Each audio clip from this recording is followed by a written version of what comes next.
मित्रांनो, जी पत्नी आपल्या पतीबरोबर रात्री झोपत नाही, त्या पत्नी किंवा स्त्रींनी ही गोष्ट कान उघडून ऐका. नाहीतर त्या आपल्या संपूर्ण आयुष्यात फक्त पश्चाताप करत राहतील आणि पश्चातापाशिवाय त्यांच्या आयुष्यात दुसरं काहीच उरणार नाही. त्या आयुष्यभर पश्चाताप करत राहतील. ज्या स्त्रिया आपल्या पतीबरोबर शयनकक्षात जात नाहीत, त्याच्याबरोबर झोपत नाहीत आणि त्याच्यापासून दूर राहतात, त्या स्त्रियांनी हा व्हिडिओ सुरुवातीपासून शेवटपर्यंत नक्की पाहावा. आणि काही स्त्रिया अशा असतात ज्या आपल्या पतीला आपल्याजवळ झोपू देत नाहीत, त्याला आपल्यापासून दूर ठेवतात, आपल्याजवळ येण्यापासून रोखतात. अशा स्त्रियांना आयुष्यभर पश्चाताप करावा लागतो आणि त्यांना असा पाप लागतो जो त्यांच्या आयुष्याला पूर्णपणे उद्ध्वस्त करून टाकतो. मित्रांनो, सामान्यतः सांगितलं जातं की पती पत्नीने एकत्र झोपणं आवश्यक आहे. पण मित्रांनो, तुम्ही ही गोष्ट ऐकून खूप आश्चर्यचकित व्हाल की पती पत्नीने एकाच वेळी एकत्र झोपणं खूप आवश्यक आहे. एकदा अशी गोष्ट आहे की भगवान श्रीकृष्ण द्वारकेत विराजमान होते. द्वारका नगरी स्वतःच अद्भुत होती. तिथलं वातावरण अत्यंत मनोरम होतं आणि नगरीचं सौंदर्य असं की कोणीही ते पाहून मोहित होऊन जाईल. प्रत्येक दिशेत सुख शांतीचा अनुभव येत असे. त्याच दिव्य वातावरणात देवर्षी नारदजी द्वारकेत पोहोचले. त्यांनी भगवान श्रीकृष्णांच्या चरणी साष्टांग दंडवत घातला आणि म्हणाले, हे प्रभू, आज मी पृथ्वी लोकावर भ्रमण करत असताना मी एक अत्यंत भयानक दृश्य पाहिलं. मी पाहिलं की एक विवाहित स्त्री एखाद्या पुरुषाबरोबर संबंध ठेवत होती. हे पाहून माझं मन खूप व्यथित झालं. हे प्रभू, या संदर्भात माझ्या मनात एक प्रश्न निर्माण झाला आहे. एका पुरुषाने अशी कोणती स्त्री निवडावी की ज्याच्याबरोबर तो आपलं आयुष्य सुखी दाम्पत्य जीवन व्यतीत करू शकेल? प्रभू, कृपया प्रश्नाचं समाधान करा आणि माझी जिज्ञासा शांत करा. देवर्षी नारदजींची हे भाषण ऐकून भगवान श्रीकृष्ण हसले आणि म्हणाले, हे नारद, तुझ्या या प्रश्नाचं उत्तर मी तुला एका कथेच्या माध्यमातून देऊ इच्छितो. ही कथा लक्षपूर्वक ऐक. हे ऐकून नारदजींनी हात जोडून म्हटलं, प्रभू, मी तुमची कथा पूर्ण लक्ष देऊन ऐकेन आणि ती सर्व ठिकाणी सांगेन, जेणेकरून लोकांना यातून शिक्षण मिळेल. यानंतर भगवान श्रीकृष्णांनी कथा सुरू केली. प्राचीन काळची गोष्ट आहे. एक पराक्रमी राजा समरेंद्र सिंह आपल्या विशाल राज्यावर राज्य करत होते. त्यांचा पुत्र राजकुमार आदित्य सिंह आता युवा झाला होता, म्हणून समरेंद्र सिंह त्यांच्या विवाहाची तयारीत गुंतले होते. राजकुमार आदित्य सिंह बुद्धिमान, वीर आणि सर्व गुणांनी संपन्न होता. पण विवाहाबाबत त्याच्या मनात काही शंका होत्या. राजकुमाराला हे समजत नव्हतं की जीवनसंगिनीच्या निवडीत कोणत्या गोष्टीचा विचार करावा. एक दिवस जेव्हा राजा समरेंद्र सिंह यांनी आदित्यसाठी एक सुंदर आणि प्रतिष्ठित राजकुमारी निवडली, तेव्हा राजकुमार आदित्यच्या मनात अनेक प्रश्न उभे राहिले. जेव्हा समरेंद्र सिंह यांनी विवाहाची चर्चा केली, तेव्हा आदित्यने गंभीरपणे म्हटलं, बाबा, आपण माझ्यासाठी ज्या राजकुमारीची निवड केली आहे ती निश्चित उत्तम असेल, पण मी हे समजू इच्छितो की विवाहाचा योग्य निर्णय कसा घ्यावा. मला या विषयात जास्त ज्ञान नाही. राजा समरेंद्र सिंह यांनी आपल्या पुत्राची जिज्ञासा लक्षपूर्वक ऐकली आणि त्याला आपल्या सर्वात विश्वासू मंत्री आचार्य वसू यांच्याकडे पाठवलं. वसू यांना धर्म, निधी आणि जीवनाच्या विविध विषयाचं गहन ज्ञान होतं. आदित्य सिंह यांनी वसू यांची भेट घेण्याचा निर्णय घेतला. दुसऱ्या दिवशी ते राजसभेत वसू यांच्याकडे गेले आणि त्यांना प्रणाम केला. वसू यांनी आशीर्वाद देत विचारलं, राजकुमार, तुम्ही इतक्या चिंतेत का आहात? सांगा, मी तुमची कशी मदत करू शकतो? आदित्य म्हणाले, मंत्रीजी, माझ्या वडिलांनी माझ्या विवाहासाठी एक राजकुमारी निवडली आहे, पण मी हे जाणून घेऊ इच्छितो की विवाहापूर्वी कोणत्या गोष्टीचा विचार करावा. एका पत्नीत कोणकोणते गुण असावेत? आचार्य वसू यांनी खोल श्वास घेत म्हटलं, राजकुमार, हा प्रश्न अत्यंत महत्त्वाचा आहे. विवाह हे फक्त दोन शरीराचं मिलन नाही, तर दोन आत्म्याचं मिलन आहे. हे जीवनाच्या नव्या प्रवासाची सुरुवात आहे. या विषयावर मार्गदर्शनासाठी मी तुम्हाला महर्षी देवव्रत यांच्याकडे जाण्याचा सल्ला देतो. ते या विषयाचे आदर्श ज्ञाते आहेत. राजकुमार आदित्य सिंह यांनी आचार्य वसू यांची भाषण गंभीरपणे घेतली आणि महर्षी देवव्रत यांची भेट घेण्याचा निर्णय घेतला. दुसऱ्या दिवशी सकाळी आदित्य सिंह महर्षीच्या आश्रमाकडे निघाले. आश्रम दाट जंगलाच्या मधोमध एक शांत आणि पवित्र ठिकाणी होता. तिथे पोहोचण्यासाठी त्यांना अनेक उंच डोंगर आणि खोल जंगलातून जावं लागलं. आश्रमात पोहोचल्यावर त्यांनी पाहिलं की महर्षी देवव्रत ध्यानमग्न होते. वातावरणात एक दिव्य शांती आणि पवित्रता होती. राजकुमाराने महर्षीच्या जवळ जाऊन त्यांना प्रणाम केला. महर्षींनी डोळे उघडले आणि हसत म्हणाले, स्वागत आहे राजकुमार. सांगा, तुम्ही आपली राजधानी सोडून इतक्या दूर माझ्याकडे का आलात? तुमच्या मनात कोणती जिज्ञासा आहे? आदित्यने विनम्रपणे म्हटलं, गुरुदेव, मी विवाहाच्या विषयात काही महत्त्वाच्या गोष्टी समजून घेऊ इच्छितो. कृपया मला सांगा की एका पत्नीत कोणकोणते गुण असावे. महर्षी देवव्रत यांनी गंभीर स्वरात म्हटलं, वत्स, मी तुला या विषयावर नक्की मार्गदर्शन करेल. पण आधी मी तुला एक प्राचीन कथा सांगेन जी स्त्रियांच्या गुण आणि दोषांना उघड करते. लक्षात ठेव, ही कथा ऐकताना तुझ्या मनात कोणतीही द्वेष निर्माण होऊ नये. ती पूर्ण लक्ष देऊ नये, तेव्हाच तुला योग्य ज्ञान मिळेल. राजकुमार आदित्य म्हणाले, गुरुदेव, मी ही कथा पूर्ण श्रद्धेने आणि लक्ष देऊन ऐकेल. कृपया ती कथा सांगा. महर्षी म्हणाले, आता मी तुला ही कथा सांगतो. ही खूप जुनी गोष्ट आहे. एक नगर होतं ज्याचं नाव अरण्य प्रदेश. तिथे विनायक नावाचा एक विद्वान ब्राह्मण राहत होता. त्याची विद्वत्ता आणि धार्मिक आचरण दूरदूरपर्यंत प्रसिद्ध होतं. पण त्याचं जीवन एकाकी होतं. त्याने निर्णय घेतला की आता वेळ आली आहे की त्याने एक जीवनसंगिनी शोधावी जिच्याबरोबर तो आपलं जीवन सामायिक करू शकेल. विनायकने अनेक नगरांची यात्रा केली, पण त्याला अशी कोणतीही कन्या सापडली नाही जी त्याच्या आदर्शावर खरी उतरे. एक दिवस त्याला हे कळलं की सुरम्य नगरात धर्मशील नावाच्या ब्राह्मणाची कन्या आहे जिचं नाव सुवर्ण आहे. सुवर्णाचं रूप आणि गुणांची चर्चा दूरदूरपर्यंत होती. हे ऐकून विनायकने ठरवलं की तो सुरम्य नगरात जाईल आणि सुवर्णाशी विवाहाचा प्रस्ताव ठेवेल. त्यांनी यात्रेची तयारी केली आणि काही दिवसात सुरम्य नगरात पोहोचला. धर्मशीलचं घर नगराच्या मध्यभागी होतं. विनायक तिथे पोहोचला आणि धर्मशील यांना भेटण्याची इच्छा व्यक्त केली. धर्मशील बाहेर आले आणि विनायकाला पाहून आदरपूर्वक घरात आमंत्रित केलं.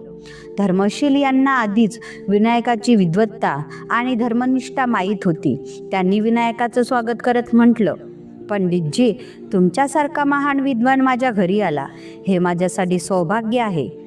विनायकने आपल्या मनातली गोष्ट सांगण्यासाठी योग्य वेळेची वाट पाहिली.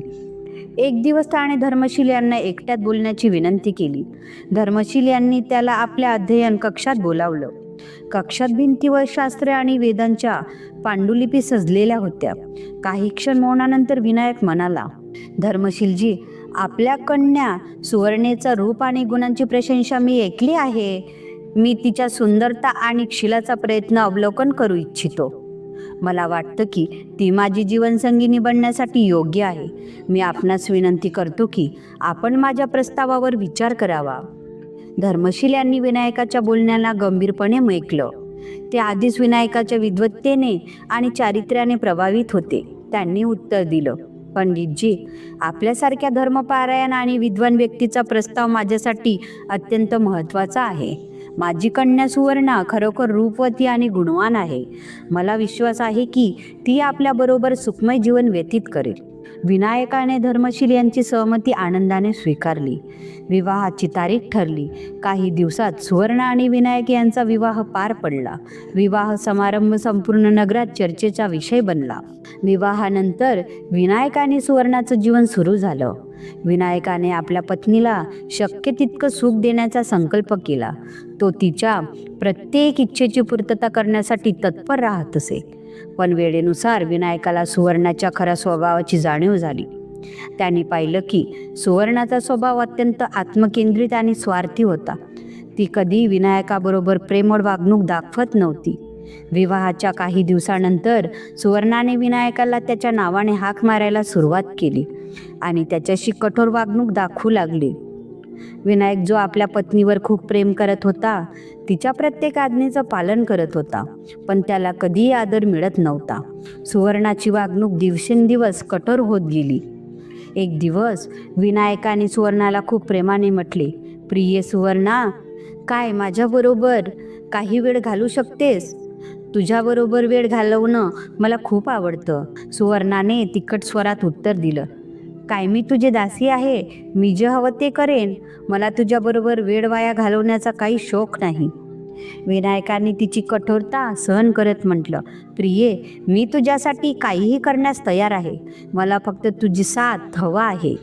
पण सुवर्णाने याकडेही दुर्लक्ष केलं आणि आपली मनमानी चालू ठेवली. ती रोज मंदिरात जाण्याचा बहाणा करून घराबाहेर पडत असे, पण प्रत्यक्षात ती मंदिरात जात नव्हती. ती एखाद्या दुसऱ्या व्यक्तीला भेटायला जात असे.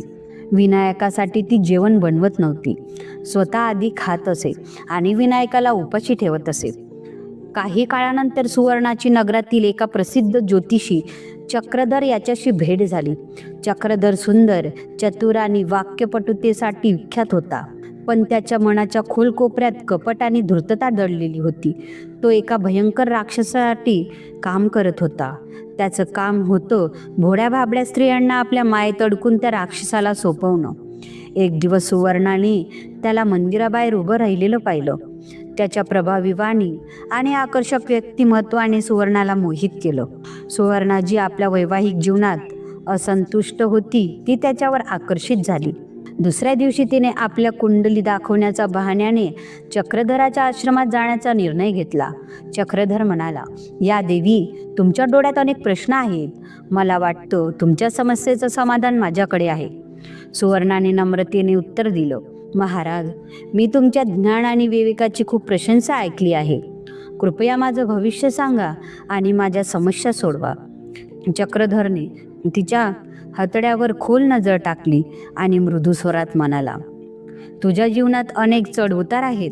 जर तू माझ्या मार्गदर्शनाचं पालन केलंस तर तुझं जीवन सुखमय होऊ शकतं.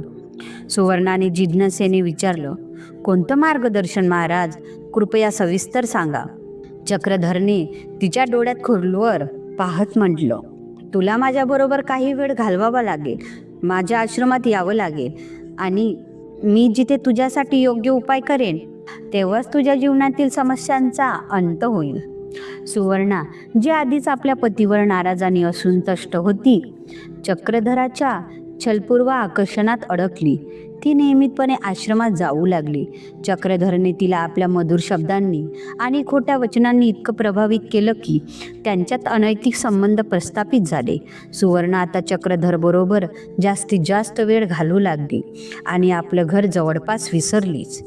काही काळानंतर चक्रधरने सुवर्णाला आपल्या जाळ्यात पूर्णपणे अडकवलं. एक दिवस त्याने सुवर्णाला वनात फिरायला जाण्याचा प्रस्ताव ठेवला. सुवर्णा, जी त्याच्यावर पूर्ण विश्वास ठेवत होती, सहर्ष तयार झाली. चक्रधर तिला दाट जंगलात एका अंधाऱ्या गुहेत घेऊन गेला. जसेच दोघे गुहेत आत गेले, तसाच एक भयंकर राक्षसाने रागाने म्हटले, कोण आहे ज्याला माझ्या गुहेत प्रवेश करण्याची हिंमत झाली? चक्रधर घाबरत पुढे आला आणि म्हणाला, हे स्वामी, मी तुमचा सेवक चक्रधर आहे. तुमच्यासाठी आणखी एक स्त्री घेऊन आलो आहे. गुहेत अंधारातून एक विशाल आणि भयानक आकृती प्रकट झाली. तो राक्षस होता, ज्याच्या डोळ्यातून आग काढत होती. तो गरजला, वा चक्रधर, तू पुन्हा एकदा माझं काम उत्तम केलंस. आता या स्त्रीला सोड आणि पुढच्या वेळी आणखी एक स्त्री घेऊन ये. पण लक्षात ठेव, ती स्त्री चरित्रेही नसावी. अशा स्त्रियांना यातना देण्यात मला अपार आनंद मिळतो. चक्रधरने डोकं झुकून म्हटलं, जसे आपण इच्छिता महाराज. मी लवकर आपल्यासाठी आणखी एक स्त्री आणते. ही स्त्री तशीच आहे. ही आपल्या पतीला फसवून माझ्याबरोबर आली आहे. आता ही पूर्णपणे आपली आहे. सुवर्णा, जी चक्रधरावर डोळे झाक करून विश्वास ठेवला होता, हे दृश्य पाहून थरथरली. तिला जाणवलं की तिने किती मोठी चूक केली आहे, पण आता खूप उशीर झाला होता. राक्षसाने तिला आपल्या ताब्यात घेतलं आणि तिची स्वतंत्रता हिरावून घेतली. गुहेत गुंजणाऱ्या भयावह हास्यात सुवर्णाने आपल्या जीवनातील सर्वात मोठ्या पापाची किंमत चुकवली. ती आता राक्षसाच्या अधीन होती, जो तिचा उपयोग आपल्या दृष्ट कार्यासाठी करू लागला. जेव्हा विनायकाने पाहिलं की सुवर्णा घरात नाही, तेव्हा तो अत्यंत चिंतेत पडला. त्याने नगराच्या प्रत्येक कोपऱ्यात तिची शोध घेतली आणि सुवर्णाचा कुठेही मागमूस लागला नाही. शेवटी एका व्यक्तीने त्याला सांगितलं की त्याने सुवर्णाला शेवटचं चक्रधर बरोबर पाहिलं होतं. विनायकाने ताबडतोब निर्णय घेतला आणि चक्रधराच्या आश्रमाकडे निघाला. जसेच विनायक तिथे पोचला, त्याने चक्रधराला कठोर स्वरात म्हटलं, चक्रधर, मी ऐकलं आहे की माझी पत्नी सुवर्णा तुझ्याबरोबर गेली होती. सांगती कुठे आहे? चक्रधरने थंड हसत उत्तर दिलं, पंडितजी, मला माहीत नाही. कदाचित ती स्वतः कुठे गेली असेल. चक्रधराच्या बोलण्याने विनायकाला संशय आला, पण त्याच्याकडे ठोस पुरावा नव्हता. निराश होऊन त्याने न्यायासाठी राजा धर्मराज यांच्या दरबारात जाण्याचा निर्णय घेतला. राजा धर्मराज जे धर्मनिष्ठ, विष्णुभक्त आणि पराक्रमी योद्धा होते. विनायकाची कथा ऐकून गंभीर झाले. त्यांनी ताबडतोब आपल्या सैनिकांना आदेश दिला की या मायावी ज्योतिषाला ताबडतोब पकडून माझ्यासमोर आणा. सैनिकांनी चक्रधराला बंदी बनवलं आणि त्याला राज्याच्या दरबारात हजर केलं. राजा धर्मराज म्हणाले, चक्रधर, तुला हे माहीत नाही का की सत्य लपवण्याचे काय परिणाम होतात? ताबडतोब खरं सांग, अन्यथा तुला मृत्यूदंड मिळेल. भयाने थरथरत चक्रधरने सत्य उघडलं. चक्रधर म्हणाला, महाराज, मी सुवर्णाला एका राक्षसाच्या हवाली केलं आहे. ती जंगलातील गुहेत आहे. तो राक्षस अत्यंत भयंकर आहे आणि मी त्याच्या आज्ञेचं पालन करण्यास भाग पाडलो होतो. कृपया मला माफ करा. राजा धर्मराज क्रोधाने भरून म्हणाले, चक्रधर, तू अधर्मी, नीच आणि कपटी आहेस. जर तुला राक्षसाचं भय होतं तर तू शरण का घेतली नाही? आता तुला तुझ्या अपराधाचा दंड मिळेल. राजाने चक्रधराला काळकोठडीत टाकण्याचा आदेश दिला आणि नंतर आपली सेना एकत्र करून राक्षसाची युद्धाची तयारी केली. राजा धर्मराज आपल्या वीर सैनिकासह जंगलाकडे निघाले. जेव्हा ते गुहेच्या जवळ पोचले, तेव्हा राक्षसाने आपल्या दैवी शक्तीचं प्रदर्शन सुरू केलं. काळे ढग आकाशात भरले, विजा कडकडू लागल्या आणि जंगली प्राणी गुहेच्या आजूबाजूला मंडरू लागले. राक्षसाची भयंकर आवाज गुंजले, कोण आहे ज्याने माझी शांती भंग करण्याची हिंमत केली? कोण आहे जो माझ्या क्षेत्रात आला? राजा धर्मराजांनी तलवार काढून गजरत उत्तर दिलं, हे अधर्मी राक्षस, मी धर्मराज आहे. मी त्या निर्दोष स्त्रियांना मुक्ती करण्यासाठी आलो आहे, ज्यांना तू छलाने कैद केला आहेस. तुझ्या अधर्माचा अंत आज निश्चित आहे. युद्ध सुरू झालं. राक्षसाची शक्ती अपार होती. त्याने आपल्या मंत्र आणि शक्तींनी अनेक सैनिकांना घायाळ केलं, पण राजा धर्मराज यांच्या वीरता आणि विष्णू भक्तीसमोर राक्षसाची ताकद टिकली नाही. राजाने आपल्या तलवारीने राक्षसाचं डोकं धडापासून वेगळं केलं आणि त्याचा अंत केला. राजाने गुहेत कैद केलेल्या सर्व स्त्रियांना मुक्त केलं. सुवर्णाही त्यांच्यात होती. जेव्हा सुवर्णा दरबारात आणली गेली, तेव्हा विनायकाला तिची सत्यता कळली. जी स्त्री त्याने पतिव्रता आणि आदर्श गृहिणी समजली होती, ती चक्रधराच्या छलाच्या बळी ठरली होती. विनायक सुवर्णाला म्हणाला, सुवर्णा, आता तुझी असलियत माझ्यासमोर आहे. तुझ्या या आचाराने केवळ माझा विश्वासच मोडला नाही, तर माझ्या जीवनालाही कलंकित केलं. मी तुला आता स्वीकारू शकत नाही. तुला तुझ्या वडिलांच्या घरी परत जावं लागेल. सुवर्णा आपल्या वडील सोमदत्त यांच्या घरी पोहोचली, पण सोमदत्त यांनी तिला पाहून क्रोध व्यक्त केला आणि म्हटलं, तूने आमच्या कुलाची मर्यादा नष्ट केली आहे. तुझ्यासारख्या चरित्रहीन स्त्रीसाठी माझ्या घरात कोणतंही स्थान नाही. सुवर्णाने हात जोडून विनंती केली, बाबा, माझ्याकडून खूप मोठी चूक झाली आहे. मी माझ्या अपराधासाठी अत्यंत लज्जित आहे. कृपया मला क्षमा करा. माझ्याकडे दुसरं कोणतंही आश्रय नाही. पण सोमदत्त यांनी कठोर स्वरात म्हटलं, ज्या पतीचा तूने त्याग केला तोच तुझा स्थान होता. आता तुला माझ्या घरात जागा मिळणार नाही. त्यांनी सुवर्णाला घराबाहेर काढलं. सुवर्णाने नगर सोडलं. ती आपल्या कर्मामुळे एकाकी झाली आणि आपल्या भाग्याला दोष देत जीवन व्यतीत करू लागली. ही कथा त्या सर्वांना चेतावणी देते जे लालच, कपट आणि अधर्माच्या मार्गावर चालतात. मित्रांनो, अशा प्रकारे सुवर्णाला आपल्या कर्माचा दंड मिळाला आणि विनायकाने नव्या जीवनाची सुरुवात केली. त्याने धर्म आणि सत्याच्या मार्गावर चालण्याचा संकल्प केला. कथा संपताना महर्षी देवव्रत यांनी राजकुमार आदित्यला गंभीरपणे म्हटलं, पुत्र, या कथेतून ही शिकवण मिळते की विवाहापूर्वी स्त्रीच्या चरित्र आणि स्वभावाची चांगल्या प्रकारे परीक्षा घ्यावी. फक्त सुंदरता आणि बाह्यगुण पुरेसे नाही. एका पत्नीत निष्ठा, सत्यनिष्ठा आणि खरा प्रेम असणं अत्यंत आवश्यक आहे. जी स्त्री आपल्या पतीप्रती निष्ठावान राहत नाही ती कधीही गृहस्थ जीवनात सुखी होऊ शकत नाही. म्हणून विवाहापूर्वी आपलं मन आणि बुद्धीचा योग्य उपयोग कर आणि असे गुण शोध जे तुझं जीवन सुखमय आणि सुसंस्कृत बनवतील. राजकुमार आदित्यने महर्षी देवव्रत यांना चरणी प्रणाम करत म्हटलं, गुरुदेव, आपल्या या शिक्षणाने माझ्या डोळ्यातून पांढरा पडला आहे. आता मला समजलं की विवाहासाठी फक्त बाह्य सुंदरता नाही तर चरित्र आणि निष्ठा असणंही आवश्यक आहे. मी आपल्या उपदेशाचं पालन करेन. महर्षी देवव्रत यांनी राजकुमार आदित्यला आशीर्वाद देत म्हटलं, पुत्र, माझा आशीर्वाद सदैव तुझ्याबरोबर आहे. जा आणि योग्य निर्णय घेऊन आपलं जीवन सुखमय बनव. राजकुमार आदित्यने महर्षी देवव्रत यांच्याकडून विदाई घेतली आणि घोड्यावर बसून राजमहालाकडे प्रस्थान केलं. राजमहालात पोहोचल्यावर त्याने महर्षीच्या सांगितलेल्या गोष्टी आपल्या पित्याला सांगितल्या. काही काळानंतर राजकुमार आदित्यने महर्षी देवव्रत यांच्या शिक्षेनुसार अशी स्त्री शोधली जिच्यात केवळ सुंदरता नव्हतं, खरं चरित्र, निष्ठा आणि प्रेम होतं. त्याने त्या स्त्रीशी विवाह केला आणि आनंदाने आपलं जीवन व्यतीत केलं. मित्रांनो, जर तुम्हाला ही कथा आवडली असेल तर कमेंट बॉक्समध्ये जय श्रीकृष्ण नक्की लिहा. आणि जर तुम्ही भगवान श्रीकृष्ण यांचे खरे भक्त असाल तर कथासागर या चॅनलला नक्की सबस्क्राईब करा. मित्रांनो, तुम्हा सर्वांचे हृदयापासून धन्यवाद.